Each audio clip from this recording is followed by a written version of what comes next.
Okay दोस्तों, मैं विपिन कुमार दुबे आपके अपने platform diploma in courses classes में आप सभी लोगों का मैं स्वागत करता हूं। आज की वीडियो लेक्चर में हम बात करने वाले हैं कुछ प्रमुख टॉपिक का जो आपके सामने लिखा हुआ है, जैसे Ohm's law, resistance and factor affecting. उसके बाद है series and parallel connection of resistance. उसके बाद देखेंगे, अगर समय मिला तो फिर न्यूमेरिकल्स भी इस पर करा देंगे। तो आज हम सबसे इम्पोर्टेंट टॉपिक ओम्स लॉ पर आज हम बात करेंगे। ओम्स लॉ को समझेंगे कि ओम्स लॉ क्या होता है। ठीक है, ओम्स लॉ के स्टेटमेंट और इससे रिलेटेड जो भी रूल्स हैं उनके बारे में हम समझेंगे। देखिए, ओम के नियम में ओम ने क्या बताया था, वोल्टेज और करंट। जैसे हमने आपको एक्सप्लेन किया था, इसके पहले हमने आपको समझाया था कि वोल्टेज क्या होता है, करंट क्या होता है, इन सभी के बारे में मैंने आपको डिस्क्रिप्शन दे दिया है। अगर आप लोगों ने वो प्रीवियस लेक्चर्स आप नहीं देखे हैं तो कृपया आप डिस्क्रिप्शन बॉक्स में जाएं, वहां से आपको लिंक मिल जाएगा। वहां से आप जरूर पुराने वीडियोज, इसके पहले के वीडियोज को आप जरूर देख लीजिए, तभी आपको ये लेक्चर बहुत अच्छे से समझ में आएगा। ठीक है, जैसे कि मैंने वोल्टेज में के बारे में बताया था कि voltage is nothing simply electric pressure. ये एक इलेक्ट्रिक प्रेशर है जिसके द्वारा करंट सर्किट में क्या होती है, फ्लो होती है। जैसे हमने आपको बताया था कि दो बिंदुओं के बीच जब वोल्टेज में अंतर होता है जिसको हम पोटेंशियल डिफरेंस करते हैं, उसी को वोल्टेज भी कहते हैं, तभी करंट हाई वोल्टेज से लो वोल्टेज की ओर पास होती है। ये हम पहले से ही बताते चले आए हैं। यानी कि करंट को पास होने के लिए वोल्टेज का डिफरेंस यानी कि वोल्टेज का होना जरूरी है, तभी करंट किसी भी सर्किट में क्या होगी, पास होगी। तो दोस्तों, मान लीजिए कि कोई आपका कंडक्टर है, तो कंडक्टर में रेसिस्टेंस होते हैं, वो मान लीजिए आर है और इसके क्रॉस वोल्टेज मान लीजिए वी है। ठीक है, ये रेसिस्टेंस ये क्या होता है, इसके बारे में हम डिटेल स्टडी करने वाले हैं। बस यहाँ पे ये जानिए कि जब करंट किसी सर्किट में या किसी कंडक्टर में जब करंट फ्लो होता है या कंडक्टर किसी सर्किट में जब पास होता है, तो होता क्या है कि उसके मार्ग में कुछ ऑब्स्टेकल आते हैं, कुछ अपोजिंग आते हैं, उसके मार्ग में कुछ रुकावट आती है, कुछ बाधाएं आती हैं। उसी को ही हम क्या करते हैं, रेसिस्टेंस करते हैं। जैसे मान लीजिए कि आप धरती पे चलते हैं, अर्थ पे चलते हैं, तो आपके पैरों के तल और अर्थ के तल दोनों के प्लेन के मध्य में एक फ्रिक्शन फोर्स, घर्षण बल काम करता है। तो उसी प्रकार जब करंट पास होती है ना, तो करंट यानी कि चार्ज जब फ्लो होते हैं तो उनके मार्ग में बहुत सारे एटम मॉलिक्यूल्स, मतलब परमाणु अणु, उनके मार्ग में एक प्रकार का अवरोध उत्पन्न करते हैं। क्या उत्पन्न करते हैं, अवरोध उत्पन्न करते हैं, एक अपोजिंग फैक्टर क्रिएट करते हैं, कह सकते हैं ऑब्स्टेकल क्रिएट करते हैं। उसी विरोध को, उसी अपोज को ही हम क्या कहते हैं, रेसिस्टेंस कहते हैं। जब करंट पास होगा, चार्ज जब फ्लो होगा, तो उसके मार्ग में परमाणु से वो टकराते हैं, परमाणु से टकरा करके अपनी डायरेक्शन को चेंज भी करते हैं, कुछ अपनी एनर्जी, जो कुछ अपनी काइनेटिक एनर्जी रिलीज भी करते हैं। जब इलेक्ट्रॉन या चार्ज अपने काइनेटिक एनर्जी को डिस्ट्रॉय कर देता है टकराने से, तो वही एनर्जी जो उससे डिस्ट्रॉय होती है, एग्जॉस्ट होती है, वही एनर्जी हीट एनर्जी में कन्वर्ट हो जाती है। दोस्तों, आप देखते होंगे कि कंडक्टर है, कोई भी इलेक्ट्रिकल इलेक्ट्रॉनिक्स डिवाइस है, जब उसको ऑपरेट करते हैं तो ऑपरेट करने के कुछ समय पश्चात वो हीट हो जाता है। ठीक है, वो क्या हो जाता है, हीट हो जाता है। जिसकी वजह से क्यों हीट होता है, क्योंकि जब इलेक्ट्रॉन या चार्ज फ्लो होते हैं तो उसके मार्ग में परमाणुओं का एक अवरोध उत्पन्न किया जाता है, जिससे वो अपनी काइनेटिक एनर्जी लॉस करते हैं। वही energy law of conservation of energy के अनुसार हीट एनर्जी में क्या हो जाता है, कन्वर्ट हो जाता है।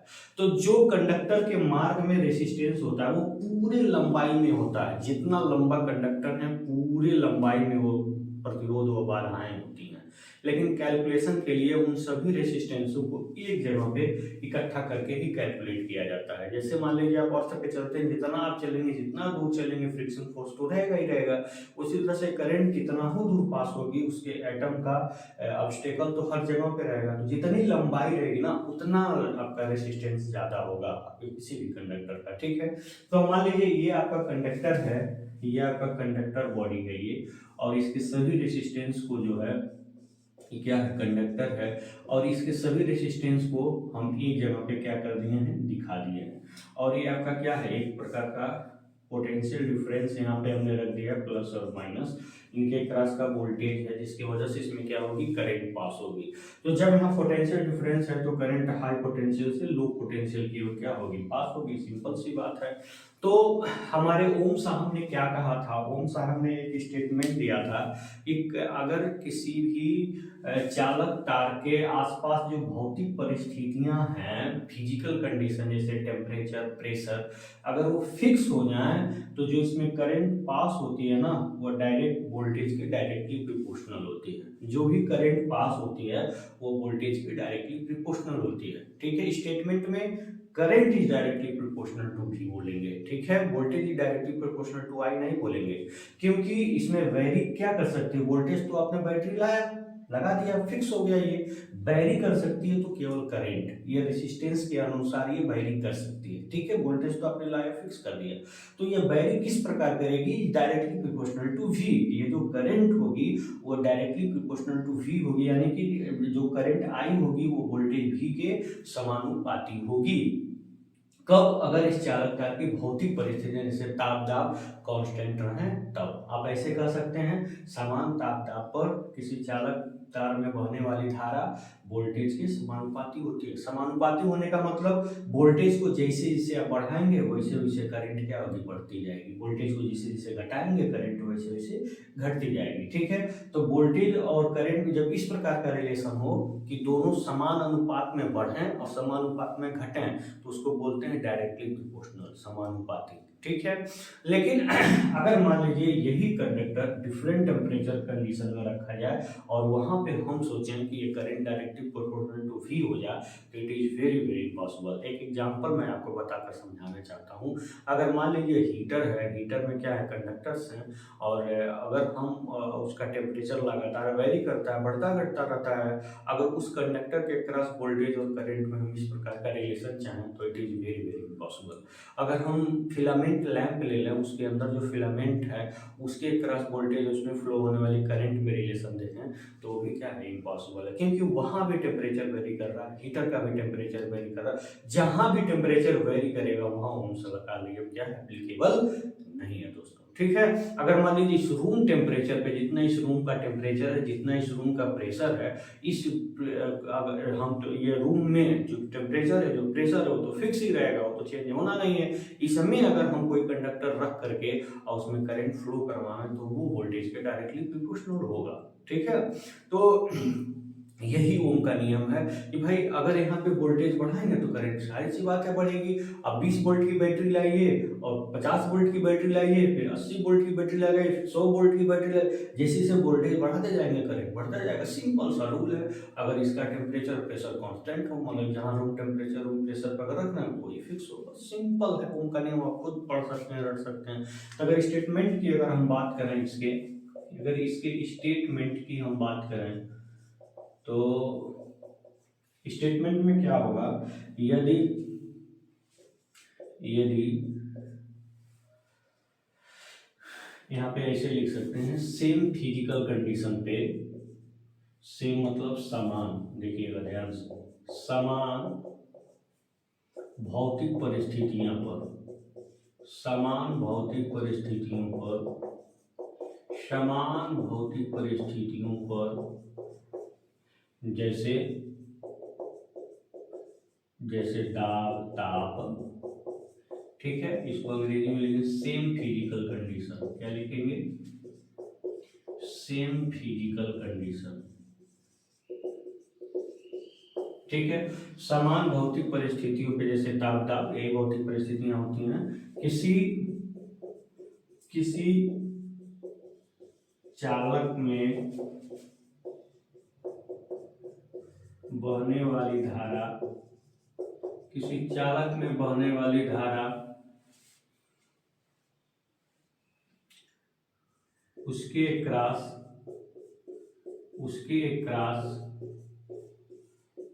वोल्टेज के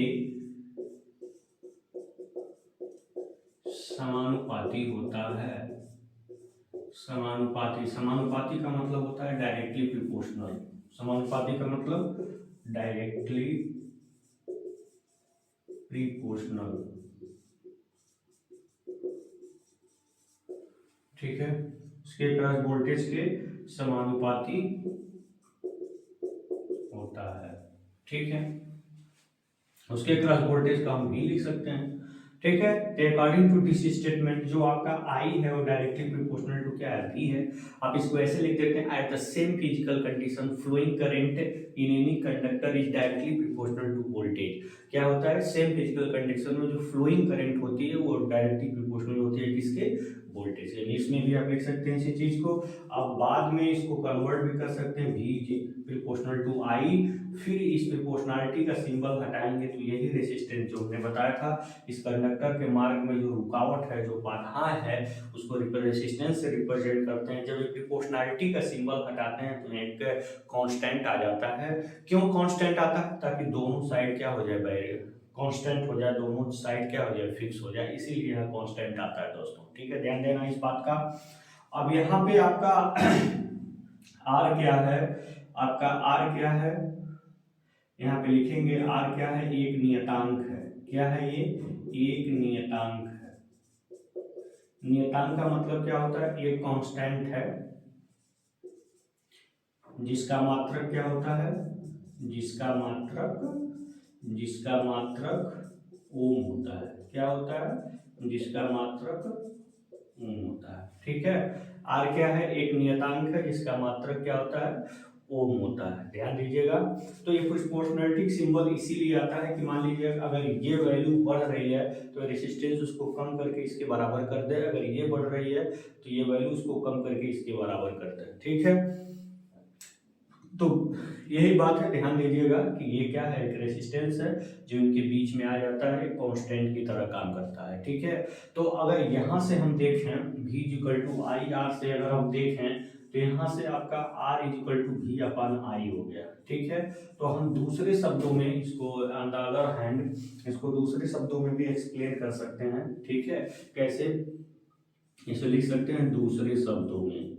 ठीक है, इन अदर हैंड, दूसरे शब्दों में क्या, किसी चालक के क्रॉस वोल्टेज और उसमें बहने वाली धारा का अनुपात क्या होता है, स्थिर होता है। ठीक है, किसी किसी चालक मतलब कंडक्टर के क्रॉस मतलब आर पार के क्रॉस वोल्टेज मतलब भी। ठीक है, वोल्टेज भी, उसमें बहने वाली धारा, धारा आई का अनुपात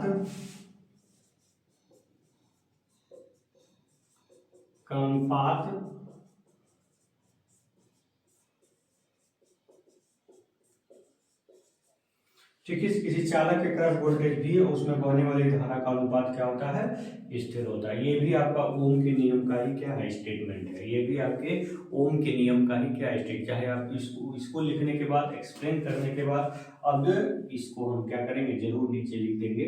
जैसे मान लीजिए कि आपने करंट बढ़ाया, वोल्टेज आपने बढ़ाया, मान लीजिए आपने स्टार्टिंग में वोल्टेज 50 वोल्ट लिखे हैं, रेसिस्टेंस मान लीजिए। इसी चीज को अगर हम एक्सप्लेन करना चाहें तो कैसे एक्सप्लेन करेंगे, देख लीजिएगा।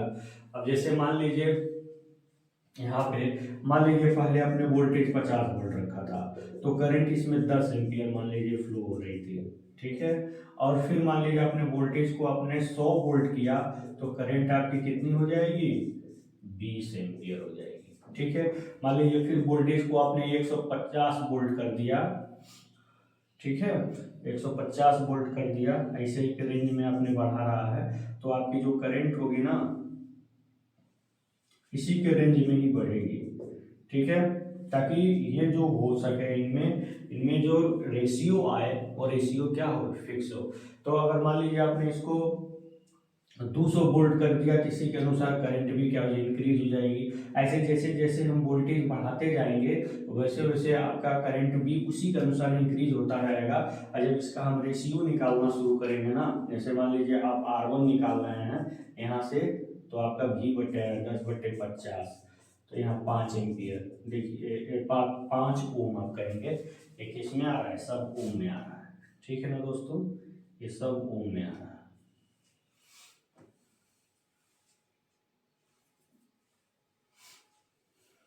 ठीक है, तो ये 5 ओम हो गया। ठीक, फिर मान लीजिए आपने R2 कर दिया, R2 निकाल लीजिए, तो क्या हो जाएगा, 100/20, तो 20-25 फिर 5 ओम आया। फिर आप R3 निकाल लीजिए, तो ये आपका करंट क्या होगा, 30 एम्पियर होगा। तो फिर R3 आपका 150/30, फिर कितना आया, 5 ओम आया। तो इस प्रकार आपने क्या देखा कि इसमें जैसे जैसे वोल्टेज बढ़ा रहा है वैसे वैसे करंट भी बढ़ रहा है। पहला स्टेटमेंट हो गया, same physical condition, room temperature, room pressure पे इसको रखे हुए हैं, तो पहला वेरीफाई हो गया। फिर दूसरा स्टेटमेंट, इनका जो रेशियो है ना किसी चालक समान भौतिक परिस्थितियों पर, ऐसे लीजिएगा एट सेम फिजिकल कंडीशन, लिख दीजिएगा जरूर, समान, हो सकता है आपको दिखाई ना दे इसलिए बस लिख देते हैं, ठीक है, समान भौतिक परिस्थितियों पर, समान भौतिक परिस्थितियों पर, ठीक है, एट सेम फिजिकल कंडीशन में किसी चालक के पास वोल्टेज भी उसमें बहने वाली धारा आई का अनुपात मतलब रेशियो क्या होता है, फिक्स होता है, ठीक है। तो ये ओम का नियम था। अभी तक मैंने जितनी भी बातें आपको बताई ये क्या था, ओम का नियम था। अब इसका कुछ लिमिटेशंस देखेंगे, कुछ इसकी सीमाएं देखेंगे, उसके बारे में हम बात करने चल रहे हैं। मतलब कहाँ ओम का नियम जाकर के फेल हो जाता है, ठीक है, उन बातों को आप देख लेंगे। फिर ओम का नियम कैसे कैसे सर्किट्स में अप्लाई किया जा सकता है उसको भी देख लेंगे, फिर अपना नेक्स्ट टॉपिक स्टार्ट करेंगे, ठीक है दोस्तों। तो सिंपल सा नियम है, वोल्टेज बढ़ाइए करंट बढ़ेगा, वोल्टेज घटाइए करंट घटेगा। अगर रूम अगर टेम्परेचर और प्रेशर कांस्टेंट रहे तब, बस सिंपल सा नियम है। आप इसको जरूर दिनों में बैठा सकते हैं दोस्तों। अगर अच्छा लग रहा हो तो प्लीज लाइक शेयर सब्सक्राइब जरूर करिएगा। Please take a screenshot you want to take, because this is very important points which is related to BEE general engineering, BMW and the site of examination, this topics is very very important, ठीक है। ये आपके examination के लिए भी बहुत important है, इसलिए आप जरूर इसको ध्यान में रखिएगा। अब इसके साथ हम आपको इसके लिमिटेशंस बताएंगे। हर रूल के, हर नियम के कुछ सीमाएं होती हैं, आप शुरू से ही पढ़ते आए हैं। उस सीमा से बियॉन्ड वो रूल अप्लाई नहीं होता, काम नहीं करता है।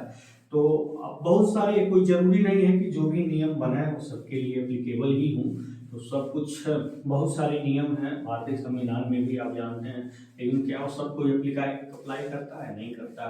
वैसे ही रूल तो ओम साहब ने दे दिया है, लेकिन ये जरूरी नहीं है कि ये जो है सबके लिए अप्लाई हो सके, ठीक है। तो कहाँ इसका एप्लीकेशन हम नहीं कर सकते, कहाँ हम इसको अप्लाई नहीं कर सकते दोस्तों, उसी के बारे में बताने जा रहे हैं, जिसको हम बोलते हैं limitations of Ohm's, limitation of Ohm's law. उसी को हम क्या बोलते हैं, ओम के नियम की सीमाएं। Now I am going to explain the next topic which is related to Ohm's law, the limitations of Ohm's law, ठीक है। हम आपको बताने क्या जा रहे हैं, लिमिटेशंस ऑफ ओम्स लॉ, ठीक है। इसको हम क्या बोलते हैं, इसको हम हिंदी में बोलते हैं ओम के नियम की सीमाएं, ओम के नियम की, ओम के नियम की सीमाएं, ठीक है। ओम के नियम की, या हिंदी थोड़ा सा कमजोर है, देखिएगा, सीमाएं सही कर लीजिएगा, ये शायद बड़ी का मात्रा रहता है, देख लीजिएगा। ओम के नियम की सीमाएं, तो क्या कहाँ ये सीमाएं इसकी हैं उसको भी देख लीजिएगा। जैसे मान लीजिए लिमिटेशन ऑफ ओम्स लॉ है, लिमिटेशंस ऑफ ओम्स लॉ। तो अब यहाँ पे देखिएगा कहाँ कहाँ, जैसे यूनिलेटरल नेटवर्क है, जैसे आपका ट्रांजिस्टर है, ठीक है, आपका डायोड है, जिसमें करंट केवल एक ही डायरेक्शन में फ्लो हो सकती है, ठीक है। फिर आपका सेमीकंडक्टर, कोई भी डिवाइस हो, सेमीकंडक्टर डिवाइस यही है,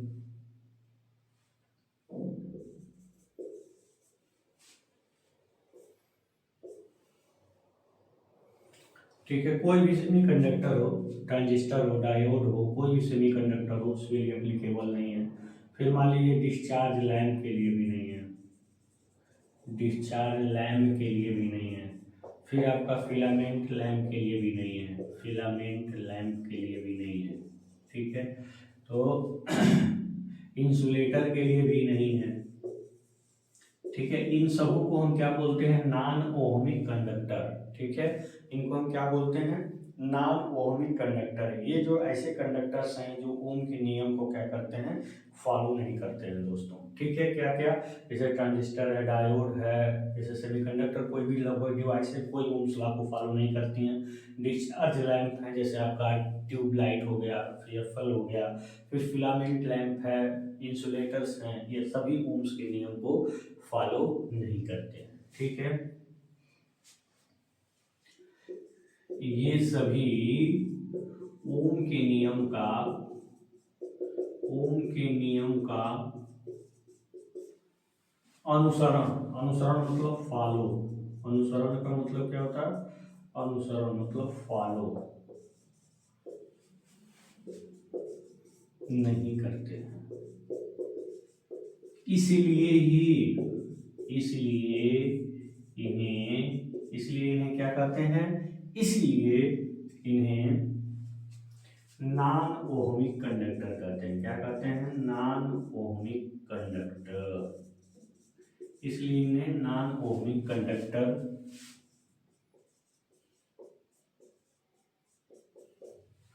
ठीक है।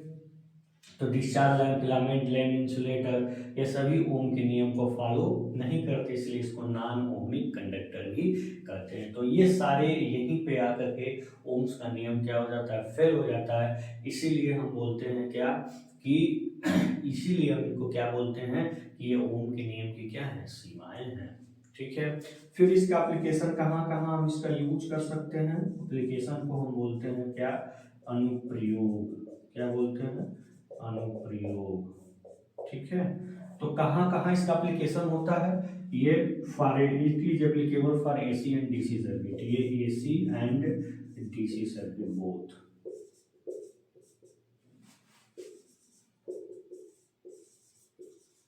ठीक है, इसका यूज हम दोनों सर्किट में, एसी और डीसी दोनों सर्किट में कर सकते हैं।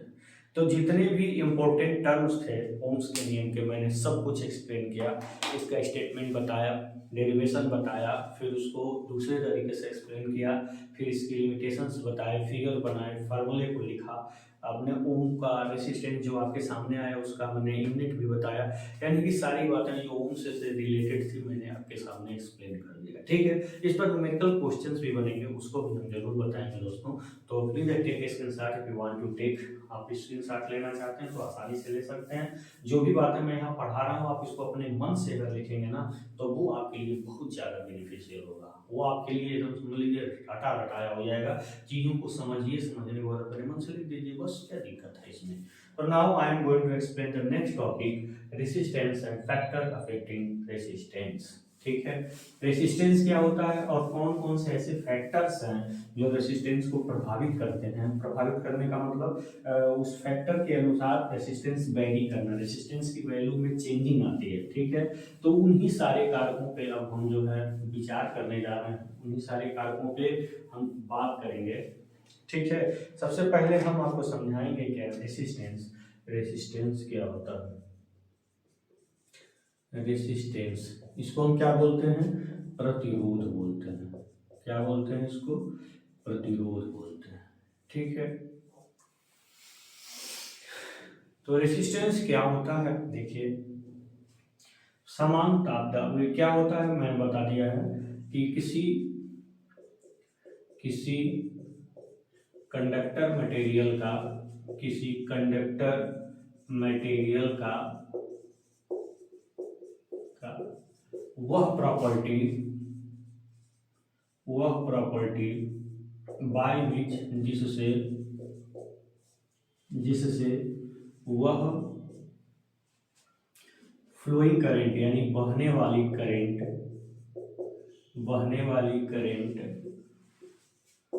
का अपोज करता है। अपोज का मतलब विरोध। किसी कंडक्टर मटेरियल का वो प्रॉपर्टी जिससे वो बहने वाली करंट का अपोज करता है, क्या कहलाता है, रेसिस्टेंस कहलाता है। क्या कहलाता है, रेसिस्टेंस कहलाता है। ठीक है,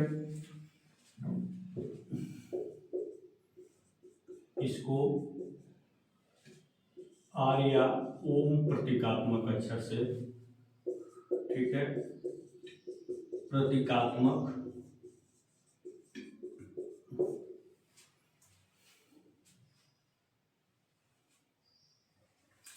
इसको आर ही रहने दीजिए, इसको आर प्रतीकात्मक अक्षर से रिप्रेजेंटेटिव वर्ड से हम क्या करते हैं, लेटर से क्या करते हैं, रिप्रेजेंट करते हैं, प्रदर्शित करते हैं, रिप्रेजेंट करते हैं, ठीक है, प्रदर्शित करते, इसको आर प्रतीकात्मक अक्षर से क्या करते हैं, प्रदर्शित करते हैं। इसका जो मात्रक होता है जिसमें इसको नापते हैं, ठीक है, कोई प्रॉपर्टी उसको कहीं ना कहीं नापा जरूर जाता है। इसका मात्रक क्या होता है, इसका मात्रक ओम होता है, ओ एच एम, इसका मात्रक क्या होता है, ओम होता है, ठीक है, इसका मात्रक क्या होता है, ओम होता है। किसी कंडक्टर मटेरियल का वो प्रॉपर्टी जिससे वो बहने वाले करंट का अपोज करता है क्या कहलाता है, रेजिस्टेंस कहलाता है। मात्रक क्या होता है, आर से रिप्रेजेंट करते हैं, मात्रक क्या होता है, ओम होता है।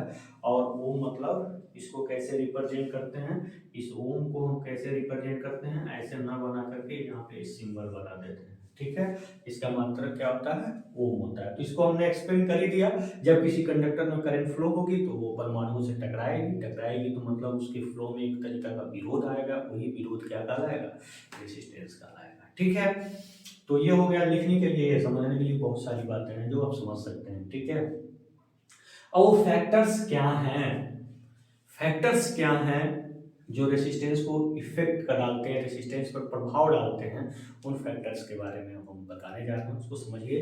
उसको जानने से पहले आपको कुछ रूल्स हैं जानना पड़ेगा, रेसिस्टेंस के रूल्स को जानना पड़ेगा, तभी आपको समझ में आएगा कि इसके फैक्टर कौन कौन है जो रेसिस्टेंस को क्या करते हैं बेटा, प्रभावित करते हैं। तो now I am going to explain the rules of Ohm's law. Ohm's law बोलते हैं द रूल्स ऑफ रेसिस्टेंस, ठीक है। सुबह सुबह का टाइम है, थोड़ा सा डिस्टर्बेंस हो रहा है, सही हो जाएगा धीरे धीरे। सुबह के टाइम में थोड़ा पढ़ाना दिक्कत लगता है थोड़े समय के लिए, फिर बाद में सब सही हो जाएगा। Now I am going to explain the law of resistance, ठीक है। तो मैं लॉ ऑफ रेसिस्टेंस क्यों बता रहा हूँ, ताकि आपको फैक्टर्स अफेक्टिंग, जो फैक्टर रेसिस्टेंस को प्रभावित करते हैं उसके बारे में आप अच्छे तरीके से समझ लेंगे। कब, जब आप रेसिस्टेंस का नियम जानेंगे, ठीक है। तो हम आपको बताने क्या जा रहे हैं, law of resistance, law of resistance. इसको हम क्या बोलते हैं दोस्तों, इसी को हम बोलते हैं प्रतिरोध का नियम। शुरू से ही आप पढ़ते चले आ रहे होंगे, ठीक है। इसका पहला नियम क्या है, ठीक है, प्रतिरोध का पहला नियम क्या है कि किसी चालक पदार्थ का प्रतिरोध उसके लंबाई के डायरेक्टली क्या होता है, प्रोपोर्शनल होता है, ठीक है।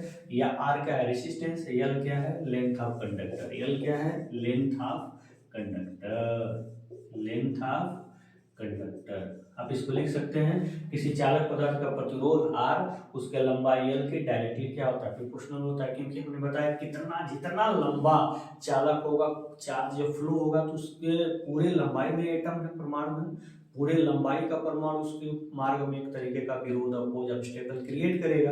यानी कि रेसिस्टेंस पूरी लंबाई में होगा, यानी कि जितना चालक तार लंबा होगा उतना ही रेसिस्टेंस आपका क्या होगा, ज्यादा होगा। तो अब देखिए, अब यहाँ देखिए, मान लीजिए कि ये आपका रबड़ है, ठीक है।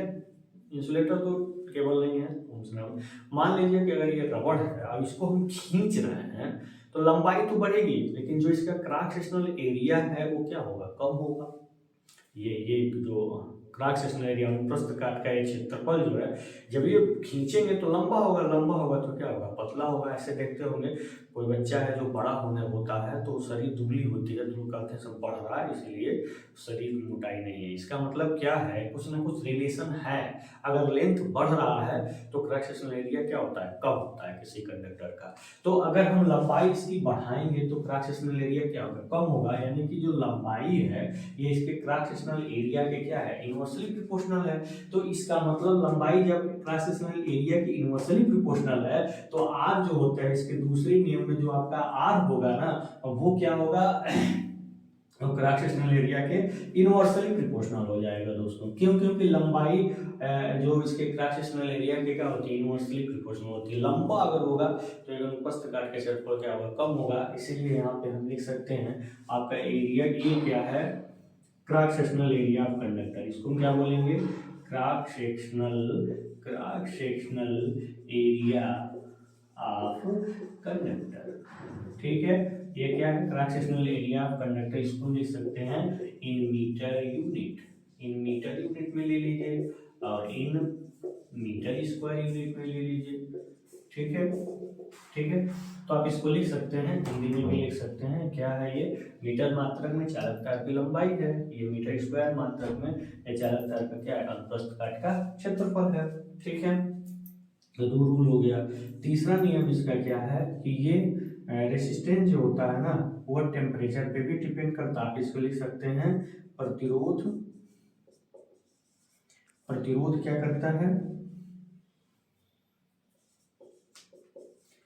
पदार्थ के प्रकृति और ताप पर भी, ताप मतलब टेम्परेचर, ठीक है, निर्भर करता है। तो सबसे पहले हम बात कर लेते हैं इन दोनों नियम का, जो ये फर्स्ट रूल है और ये सेकेंड रूल है। इन दोनों को जब हम मिलाएंगे ना, जब इन दोनों को हम मिलाएंगे, ठीक है, अकॉर्डिंग टू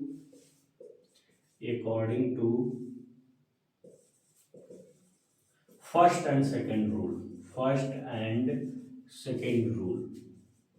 हम फर्स्ट और सेकेंड रूल के अनुसार अगर हम देखेंगे तो R in directly proportional to L by ए।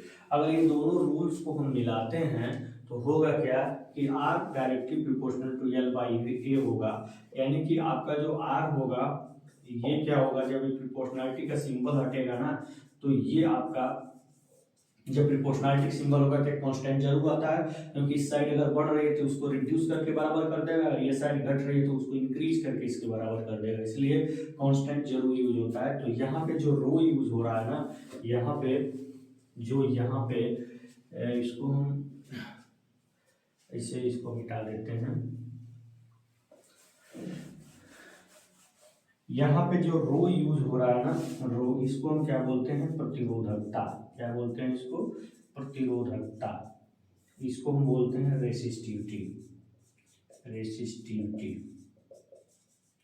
ठीक है, तो इस प्रकार से आपने क्या देखा कि चालक तार का जो रेसिस्टेंस होता है वो उसके लंबाई के डायरेक्टली प्रोपोर्शनल, और ये आपका उसके अनुप्रस्थ का क्षेत्रफल का इनवर्सली प्रोपोर्शनल। और फिर उसके प्रकृति, जो रेसिस्टिविटी होती है ना, वो चालक पदार्थ की प्रकृति पर है। प्रकृति का मतलब नेचर, नेचर का मतलब वो चालक पदार्थ एल्यूमिनियम का है, कंडक्टर का है, कि सिल्वर का है, कि सोने का है, कि प्लेटिनम का है, कि नाइक्रोम का है, वो किस मटेरियल का कंडक्टर है, ये उसके नेचर पे ये वैल्यू क्या होती है, डिपेंड करती है। ठीक है, तो एक फिक्स क्वांटिटी जो, तो मान लीजिए कि अगर आपका सिल्वर का 1.6 इंटू 10⁻10 मीटर है, तो सिल्वर का कुछ और, सिल्वर का ये है तो एल्यूमिनियम का 2.8 आएगा। ऐसे अलग अलग कंडक्टर का अलग अलग फिक्स रेसिस्टिविटी होती है। यानी का जो ये नेचर का रेसिस्टिविटी का मतलब क्या है, रेसिस्टिविटी का मतलब पर मीटर कंडक्टर का रेसिस्टेंस कितना है। ठीक है, अगर हम बात करें कि 1.6 इंटू 10⁻8 ओम मीटर, अगर हम बोलें किसी चालक पदार्थ की जो रेसिस्टिविटी है वो कितनी है, 1.6 इंटू 10⁻8 ओम मीटर है, तो इसका मतलब क्या है, इसका मतलब क्या है, उसके 1 मीटर, इसको 1 मीटर लंबाई का जो रेसिस्टेंस है 1.6 इंटू 10⁻8 ओम है। इसका मतलब यही होता है कि पर मीटर लेंथ का कितना रेसिस्टेंस है, ये अलग अलग पदार्थ का अलग अलग होता है। इसी को हम क्या बोलते हैं, रेसिस्टिविटी बोलते हैं। ठीक है, इसका फैक्टर्स अफेक्टिंग अलग है, रेसिस्टेंस फैक्टर्स अफेक्टिंग अलग है। इसका मतलब क्या है, इसका सीधा सा मतलब यही निकल के आपके सामने आ रहा है कि चालक पदार्थ का रेसिस्टेंस लंबाई पर भी निर्भर कर रहा है, यानी कि लंबाई एक ऐसा फैक्टर है जो रेसिस्टेंस को क्या करती है, प्रभावित करती है। फिर अनुप्रस्थ काट क्षेत्रफल पर निर्भर कर रहा है, यानी कि अनुप्रस्थ काट का क्षेत्रफल ऐसा फैक्टर है जो रेसिस्टेंस को क्या कर रहा है, प्रभावित कर रहा है। फिर उस पदार्थ की प्रकृति किस मटेरियल का है, ये भी रेसिस्टेंस को प्रभावित कर रहा है, और फिर उसका टेम्परेचर भी प्रभावित करता है। फिर एक से साथ एक और भी चीज होती है जिसको हम क्या बोलते हैं, ह्यूमिडिटी। ह्यूमिडिटी भी रेसिस्टेंस को क्या करती है, प्रभावित करती है। आर्द्रता भी रेसिस्टेंस को प्रभावित करती है, उससे बढ़ने से रेसिस्टेंस क्या होता है, घटता है। ठीक है दोस्तों, तो ये सारी चीजें आपके लिए अत्यंत ही इम्पोर्टेंट हैं, जिनको हम इसी तरीके से क्या करने जा रहे हैं, एक्सप्लेन करने जा रहे हैं दोस्तों। ठीक है,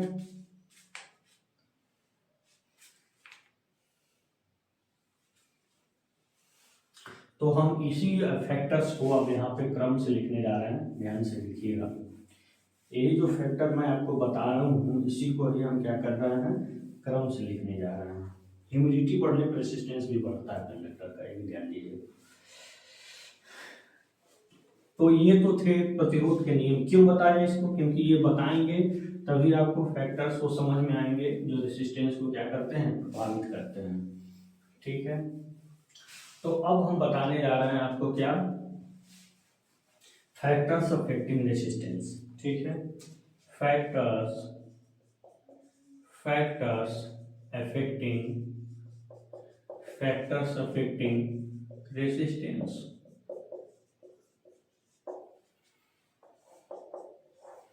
इसको हम क्या बोलते हैं, प्रतिरोध को प्रभावित करने वाले कारक। प्रतिरोध को प्रभावित करने वाले कारक, वो कौन कौन से कारक हों जो रेसिस्टेंस को क्या करते हैं, प्रभावित करते हैं। तो चलिए इसको भी देख लेते हैं, अच्छे तरीके से एक्सप्लेन कर देते हैं, प्रतिरोध को प्रभावित करने वाले कारक कौन कौन से हैं। ठीक है, तो देखिए सबसे पहला जो प्रतिरोध को प्रभावित करने वाला कारक है वो लेंथ ऑफ कंडक्टर है। क्या है, लेंथ ऑफ कंडक्टर। इसको हम क्या लिख सकते हैं, ऐसे लिख सकते हैं, पदार्थ की लंबाई, या चालक पदार्थ की लंबाई लिख दीजिए, चालक पदार्थ की लंबाई। ठीक है, सबसे पहला अफेक्टिंग फैक्टर यही है, जितना लंबा कंडक्टर होगा उतना ही ज्यादा इसका रेसिस्टेंस होगा। ठीक है, क्रॉस सेक्शनल एरिया ऑफ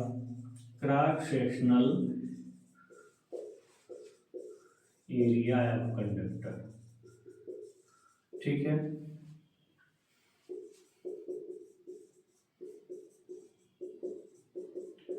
चालक पदार्थ के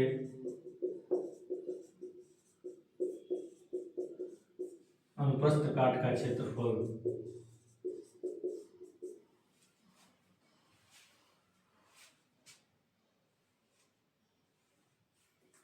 cross sectional area of conductor, चालक पदार्थ के अनुप्रस्थ काट क्षेत्र, ये भी जो है रेसिस्टेंस को प्रभावित करता है। अगर अनुप्रस्थ काट का क्षेत्रफल बढ़ेगा तो रेसिस्टेंस क्या होगा, घटेगा।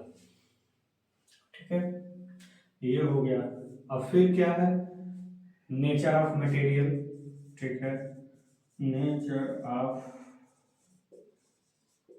मटेरियल,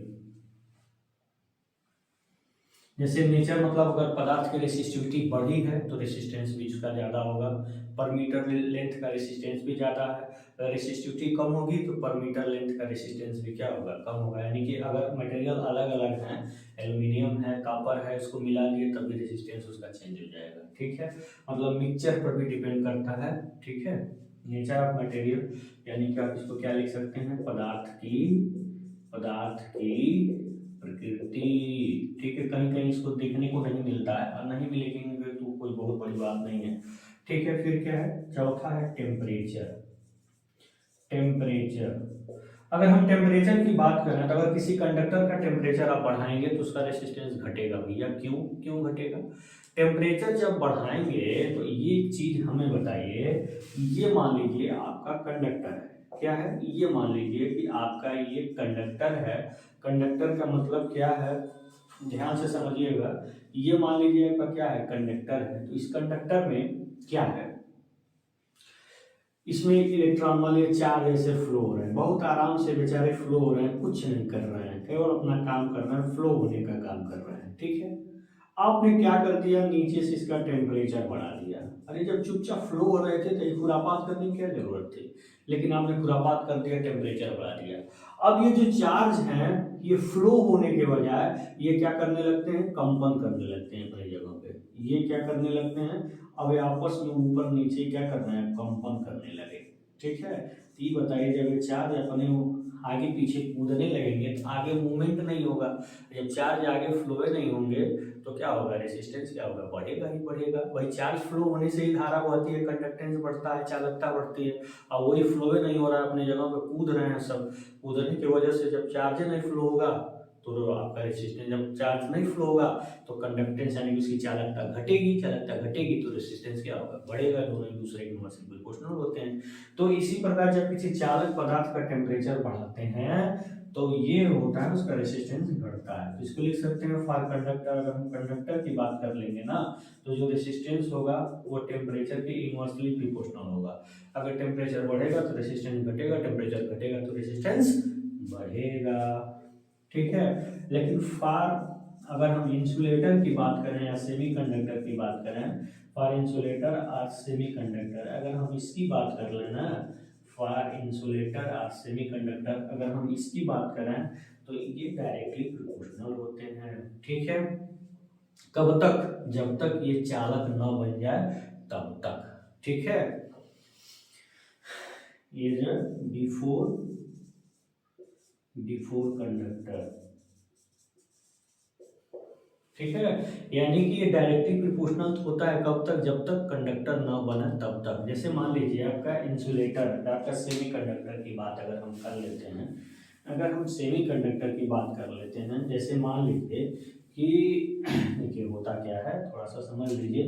ये आपके इसमें जो आपके इलेक्ट्रॉन है ये कोवैलेंट बॉन्ड से क्या है, बंधे हुए हैं बेचारे, ये मूव नहीं कर पा रहे हैं। ठीक है, ये क्या हो रहा है, मूव ही नहीं कर पा रहे हैं। कोवैलेंट बॉन्ड से ये इलेक्ट्रॉन जो होते हैं परमाणु से क्या है, बंधे हुए हैं, ये मूव नहीं कर पा रहा है। जब इसके टेम्परेचर ड्रॉप डायग्राम बना, जैसे टेम्परेचर आप देंगे तो ये जो बंडवा है ना ये टूट जाएगा, ये जल जाएगा। ठीक है, ये जो बॉन्ड जब टूटेंगे तब ये बेचारे पूरा मूवमेंट इनका फ्लो होना शुरू हो जाएगा। ठीक है, यानी कि पहले क्या था, ये बॉन्ड से बंधे हुए थे, एटम से, ये बॉन्ड से बॉन्ड बंधन से बंधे हुए, केमिस्ट्री पढ़िएगा, बॉन्ड से बने हुए थे, ये मूव नहीं कर रहे थे, रेसिस्टेंस ज़्यादा था। लेकिन आपने क्या कर, जैसे ही टेम्परेचर आपने दिया अब ये मूव करने लगे, यानी कि चालकता इनकी बढ़ने लगी, यानी कि रेसिस्टेंस घटने लगा।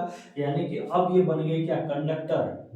By the help of temperature it makes conductor, ये कंडक्टर हो बन जाता है। जब ये कंडक्टर बन गया, अब जब इसका टेम्परेचर आप बढ़ाएंगे ना तो भी क्या करेगा, अब ये मूव करने की जगह पे डैम्प करने लगेगा, अपनी जगह पे ग्राइड करने लगेगा। अब रेसिस्टेंस क्या हो जाएगा, घटना शुरू होगा। यही क्रिया आपका इंसुलेटर का है। मान लीजिए कि आपने यहाँ पे एयर रखा है, क्या है, ये मान लीजिए आपने एयर है और इसका आपने टेम्परेचर बढ़ा दिया। ठीक है, एयर एयर क्या है, इंसुलेटर है। एयर आपने रखा, उसका टेम्परेचर आपने बढ़ा दिया। जब टेम्परेचर बढ़ाएंगे ना, जब एक लिमिट से ज़्यादा बढ़ा देंगे ना तो जो एयर के मॉलिक्यूल्स हैं, मतलब जो अणु है उनके अंदर जो परमाणु है, परमाणु में जो इलेक्ट्रॉन है वह इलेक्ट्रॉन क्या होगा, न्यूक्लियस से फ्री हो जाएगा। जब न्यूक्लियस से इलेक्ट्रॉन फ्री हो जाए, इसके अंदर छुपे पड़े थे, अब टेम्परेचर आपने बढ़ाया तो इलेक्ट्रॉन इसके अंदर से क्या हो गए, बाहर निकल गए। अब इलेक्ट्रॉन जब बाहर निकल गए ना, इस प्रोसेस को बोलते हैं ब्रेक डाउन होना। क्या बोलते हैं इसको, ब्रेक डाउन। बहुत इंपॉर्टेंट पॉइंट बता रहे हैं, ये कहीं आप पाएंगे नहीं, जान लीजिए, ब्रेक डाउन होना यानी कि इंसुलेटर से इलेक्ट्रॉन का बाहर निकल जाना क्या कहलाता है, ब्रेक डाउन होना कहलाता है। तो जब इलेक्ट्रॉन ये बाहर निकल जाएंगे ना, इंसुलेटर से बाहर वो निकल जाएंगे, अब ये फ्री होने के लिए स्वतंत्र है। ठीक है, अब वो जैसे इनको वोल्टेज मिला अब ये फ्लो होने लगेंगे, यानी कि जो इंसुलेटर एयर था ना बेचारा, अब ये कंडक्टर बन गया with the help of temperature. जब टेम्परेचर बढ़ता है तो इनके मॉलिक्यूल्स जो है, एटम जो है क्या हो जाते हैं, ब्रेक डाउन हो जाते हैं। इलेक्ट्रॉन उसके अंदर जो चिपका पड़ा था फ्री हो जाता है, फ्लो होने लगता है। धीरे ऐसा घटनाएं आपको होती हैं हाई वोल्टेज की ट्रांसमिशन लाइन में, जहां हाई वोल्टेज होता है यानी कि वहाँ हीट भी ज़्यादा होगा, चार्ज फ्लो होंगे, ज़्यादा टकराएंगे तो हीट भी ज़्यादा होगा, तो उस कंडक्टर के आसपास के जो एयर होते हैं बेटा ना, वो ब्रेक डाउन हो जाते हैं और उसमें करंट फ्लो होने लगता है, जिसको आर्क कहते हैं, आप देखे होंगे। उसी करंट को जो एयर में फ्लो होती है वही आर्क होता है। उसी इफेक्ट को कोरोना इफेक्ट बोलते हैं, ठीक है। अब बरसात के समय में, जाड़े के समय में आप देखिएगा ऐसा होता है, ठीक है। कंडक्टर आगे पढ़ेंगे इसके बारे में, डिटेल आपको स्टडी कराई जाएगी कि इंसुलेटर से भी करंट पास हो जाती है, एयर में जो करंट पास होती है तो वही स्पार्क होता है, वही आर्क होता है, ठीक है। तो ये हो गया आपका। अब फ्री हो गए, अब फिर टेम्परेचर बढ़ाने लगेंगे तो रेसिस्टेंस घटने लगेगा। टेम्परेचर जब आप बढ़ाने, मतलब अब कंडक्टर बन गया ना, अब टेम्परेचर बढ़ाएंगे तो क्या होगा, अब मूवमेंट इनका, अब इनका जो मूवमेंट है अब इतनी जगह पे क्या हो गया, बढ़ने लगा ये अपनी जगह पे। जब आपने टेम्परेचर बढ़ाया तो अब ये क्या कर रहे हैं, अब ये अपनी जगह पे विब्रेट कर रहे हैं, मूवमेंट नहीं कर रहे हैं। तो टेम्परेचर जब बढ़ गया ना तो रेसिस्टेंस बढ़ता है, ध्यान दीजिएगा। यहाँ पे रेसिस्टेंस डायरेक्टली प्रोपोर्शनल होता है, ध्यान दीजिएगा, थोड़ा उल्टा हो गया है यहाँ पे, ठीक है। ये ध्यान दीजिए, टेम्परेचर अब बढ़ा है तो इनका विब्रेशन होने लगा ना, जब मूवमेंट इनका नहीं हुआ, विब्रेशन जब होने लगा तो रेसिस्टेंस बढ़ने लगा, यानी टेम्परेचर बढ़ने पर रेसिस्टेंस क्या हो गया, बढ़ने लगा, ठीक है। किसके लिए, कंडक्टर के लिए। लेकिन इसमें स्टार्टिंग में टेम्परेचर बढ़ाने से रेसिस्टेंस घटेगा, यानी कि कंडक्टेंस बढ़ेगा, लेकिन बाद में जब तक वे कंडक्टर बन जाएंगे तब जस्ट अपोजिट वर्क करेगा, ठीक है। तो ध्यान दीजिएगा, ये उल्टा हो गया था, इसको सही कर लीजिएगा। ये हमारे कहने का मतलब था। तो हमने जो भी आपको बताया फैक्टर्स अफेक्टिंग रेसिस्टेंस में, आपको हमने क्या बताया कि जो आपका रेसिस्टेंस होता है ना कंडक्टर में, वो टेम्परेचर के डायरेक्टली प्रोपोर्शनल होता है। टेम्परेचर बढ़ाएंगे तो रेसिस्टेंस बढ़ेगा, क्यों, क्योंकि ये इलेक्ट्रॉन मूव करने की जगह पे अपनी जगह पे कंपन करने लगते हैं। जब उनका मूवमेंट नहीं होगा तो रेसिस्टेंस बढ़ी घटित हो गया, उनके मार्ग में बहुत ज़्यादा बाधा आ गई, यानी कि रेसिस्टेंस बढ़ ही नहीं रहे हैं, वो रेसिस्टेंस बढ़ेगा, ठीक है। तो कंडक्टर का ये हो गया। लेकिन इंसुलेटर सेमीकंडक्टर में हम क्या देखेंगे, जो बॉन्ड होंगे टूट जाएंगे, बॉन्ड टूट जाएंगे तो इलेक्ट्रॉन फ्लो होने लगा। इलेक्ट्रॉन जब फ्लो होने लगा दोस्तों, तो हुआ क्या कि वो रेसिस्टेंस क्या होगा, कम होने लगेगा। फ्लो होने लग रहा है तो अब रेसिस्टेंस भाई उसके मार्ग में जो बाधाएं थे कम हो गई, यानी कि रेसिस्टेंस क्या होगा, कम हो गया। जब वो कंडक्टर बन जाएंगे ना, तब फिर R directly proportional to T हो जाएगा, ठीक है। चीज़ों को समझ गए होंगे, जान गए होंगे, आशा करते हैं अच्छा लगा तो, ठीक है। बस आज की वीडियो लेक्चर में दोस्तों इतना ही, धन्यवाद।